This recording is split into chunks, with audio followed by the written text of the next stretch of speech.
Welcome to Cravings Control for Fat Loss. I'm your host, Laura Cavallo, former sugar binger, overeater, and yo-yo dieter turned fat loss and cravings coach for hundreds of busy women. Here at Cravings Control for Fat Loss, I'll be sharing mindset, movement, and metabolism strategies for those who are ready to ditch the fat diet cycle and slim down without counting calories, tracking points, or giving up any of the foods they love. Get ready to embrace progress over perfection, grace over guilt, and bring curiosity and learning to the inevitable ups and downs of your life. Expect a decrease in your cravings while seeing and feeling an improvement in how you look, how you feel, and your overall quality of life. I am so excited you're here, boo. Let's get started. Hey there, and welcome to another episode of Cravings Control for Fat Loss. I'm your cravings coach, Laura Cavallo, and today we are talking about 5 eating tips for your holiday dinner. These are super actionable and tactical strategies that I'm going to be sharing with you that you can do in real time on Christmas Day or any other holiday feast that you are going to be partaking in.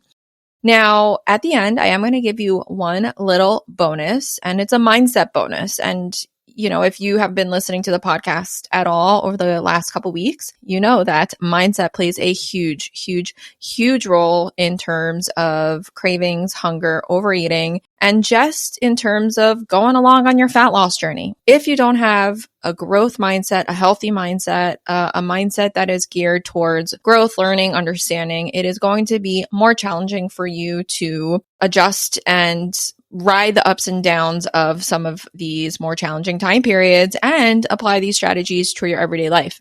So let's get into it. Eating tip number 1 for any holiday day that involves a lot of food or eating is to start with a Satisfull breakfast within 2 hours of waking up. Now, if you don't know what a Satisfull plate is, go ahead back to episode 5, I believe it is, and listen to how to create a Satisfull plate.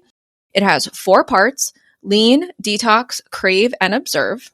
And what we've actually seen is that our clients who eat a Satisfull breakfast within 2 hours of waking make better choices throughout the day with their meals. They have a major decrease in cravings, and they just feel more confident and in control with their eating throughout the rest of the day. So start with a Satisfull breakfast. Even if you're eating at a restaurant, even if it's a boozy brunch, that is okay. You can still find the lean, the detox, and the crave to build a Satisfull plate.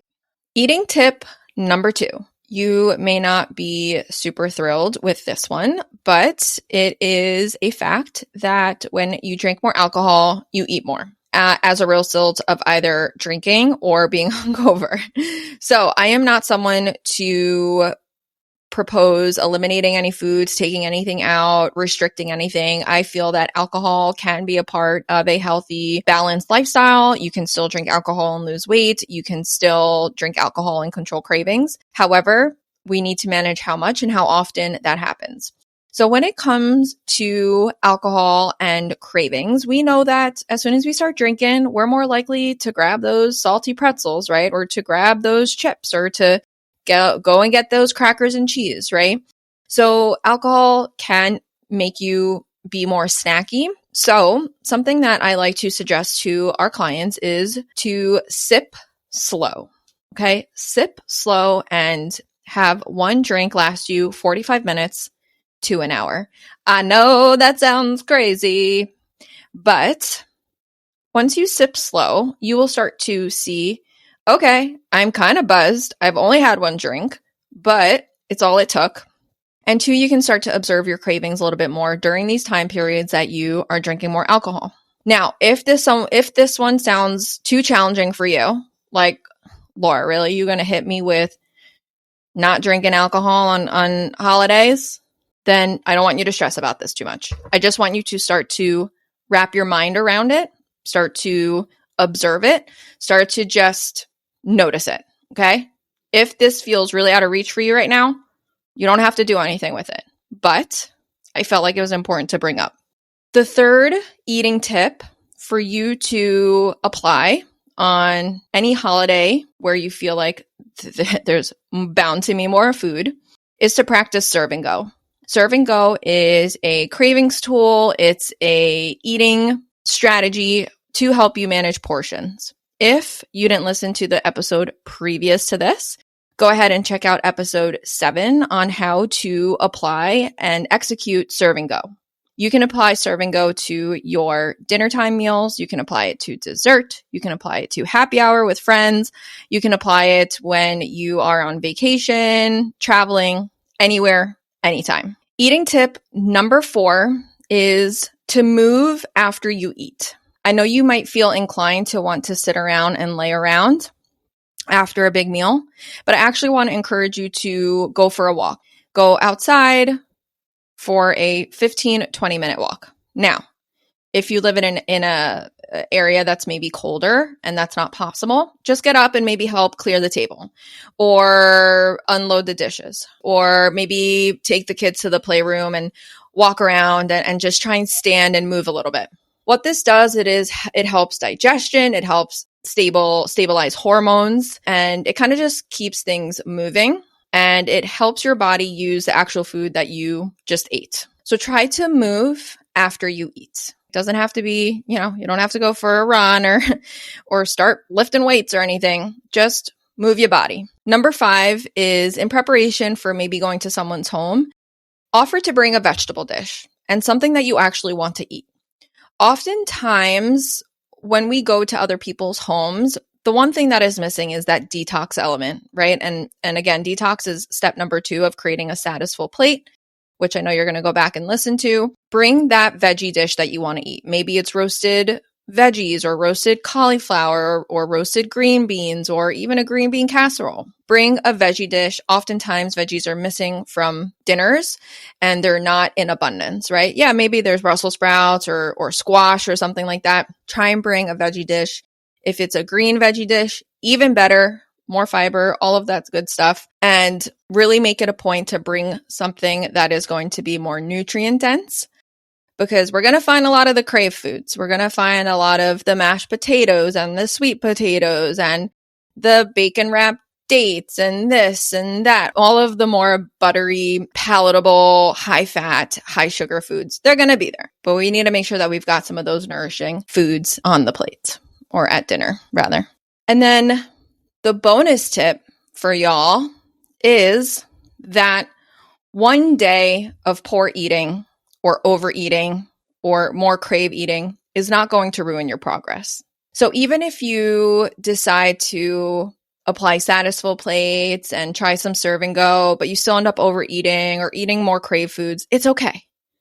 It is not the end of the world. I know it feels like the end of the world. I know it feels like you fucked up and it's bad and you might as well just say fuck it. And you might have inclinations to self-sabotage, but I want to reassure you that this is not the case. You haven't ruined your progress. Not all hope is lost. So I want you to just try and wrap your mind around this concept that it's okay, and just hop back the next day with implementing some of your healthy habits. You can start with a Satisfull breakfast again and practice Serve and Go and move after you eat. Now, when it comes to these eating tips, it might feel really overwhelming. Like, okay, Laura, you gave me like 5 things. Like, do I need to write these down? Like, how am I going to remember to do all this stuff? I want you to just pick 1 or 2 things that you feel like you can be successful with. Choose 1 or 2 things that you feel like you can execute well. Maybe it's a Satisfull breakfast because you're going to be home. You have, access to some of your own foods. You know that you can lead with a Satisfull breakfast. And then maybe it's practicing Serve and Go. Like, I'm going to give this a try. Or maybe you are bringing the veggie dish. You know you're going to have like a big holiday salad or a nice serving of green beans or some Brussels sprouts. Pick 1 or 2 things that you feel like you can do well. Over time, you're going to practice these and you're going to get better at these. This isn't the last time you're going to apply these holiday eating tips, okay? We can do this at 4th of July barbecue. Okay, we can apply some of these tips at, the next birthday party, right? We can apply some of these tips at your next vacation. So don't think that these only apply to holiday eating. They're going to apply to a lot of different scenarios. So just take 1 or 2 you feel like you can do well with and do it and run with it and try it and do your best. And I want you to keep the mindset that 1 meal, one day of overeating or poor eating or more crave eating isn't going to ruin your progress. Okay, guys, that's all I have for you today. Thank you so much for joining me. Let me know which tip you're going to try over the holiday season, which one you feel like you really want to practice and try and do well. Share it with me. Follow me on Instagram at LauraCavallo_cravings_coach. Can't wait to support you and hear how you did. And I will see you guys on the next episode. Bye. Thank you so much for listening to today's episode. If you're enjoying the podcast, it would mean so much to me if you took less than 2 minutes to give us 5 stars and submit a quick review. Your feedback helps other women who are looking for help with their cravings and fat loss goals find us more easily and benefit from the free content we share. Thank you so much. It truly means a lot.